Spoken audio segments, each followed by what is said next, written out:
Here he comes. Another hour and we'll be on our boat. It's 0600 hours, so I assume all of you are ready for our little excursion across the channel. If not, I'm sure the ship's captain would be glad to have some volunteers cleaning the latrine. You're supposed to be the heroic one, ain't you? You might be thinking this mission will be a walk in the park. Well, let me assure you that we could find ourselves behind enemy lines or underneath a German bombing run at any time. Have you got that? Yes, sir. And that goes for all of you. I expect you to be alert and ready at all times. Especially those of you who've been planting flowers in the countryside for the last year. Did you hear me? Yes, sir. I expect your gear and yourselves to be on board within 15 minutes. France will be your new home soon enough. Well, alright. Another 15 minutes and we'll be on our boat then.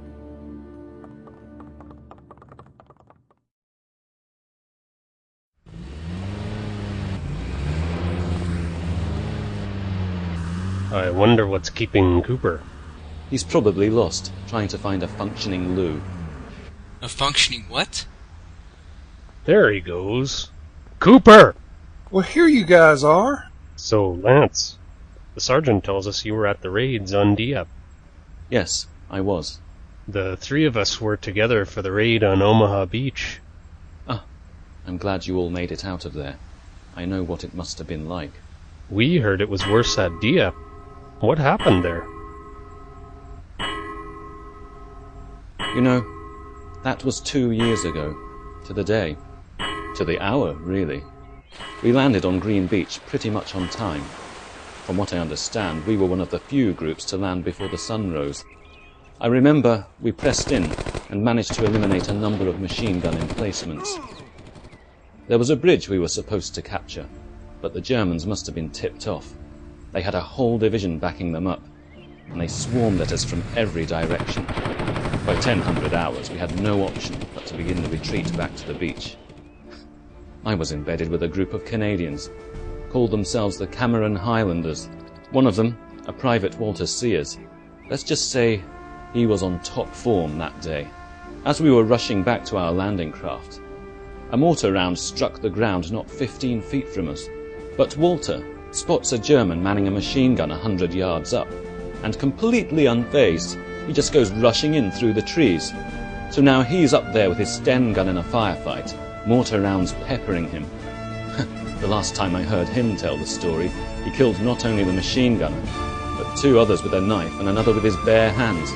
I imagine by now he's telling everyone he took on a whole battalion. Later, when we were heading back across the channel, the sergeant scowls at him. "What were you doing back there? Are you just trying to get a medal?" Walter stands to attention, and he shouts back in a bit of a mocking tone, "Yes, sir, I am indeed, sir." One heck of a soldier. He certainly knew how to scrap. The major told me he's since been promoted to sergeant. Heck of a soldier, but not always the brightest bulb off the battlefield. I remember a week before that we were on a short break between drills. Suddenly, the loudspeaker blares for us to get back assembled, and I said to him, "Back to burning the candle at both ends." And he looks at me with this incredibly puzzled frown on his face. "What? Why would you want to burn both ends of a candle?"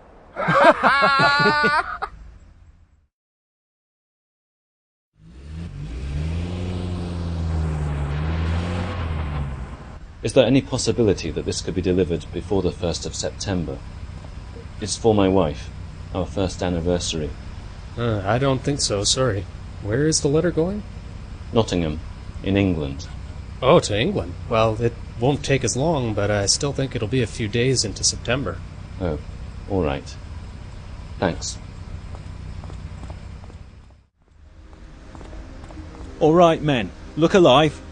I've just been informed that the Falaise Gap has been closed, and that our Canadian friends have secured a village called Saint-Lambert. Holding this village is to be our responsibility. We deploy in 1 week, moving first south to Falaise and then east. Your silver spoon-fed lives of luxury are about to change, and I hope you're all ready for it. Yes, sir.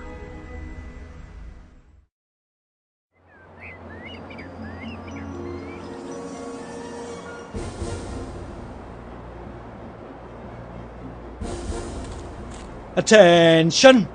We were to be joined here by 2 other patrol squads to be stationed in the area around Saint-Lambert, but I've been told that they've been held up for a few days, and to make things even more complicated, the people in this country apparently thought it would amuse me greatly to give 2 towns the name Saint-Lambert. Needless to say, the convoy that was going to drive us in are heading to the wrong one that's west of here. So I hope you boys are ready for your first big adventure, because that leaves us travelling the rest of the way on foot.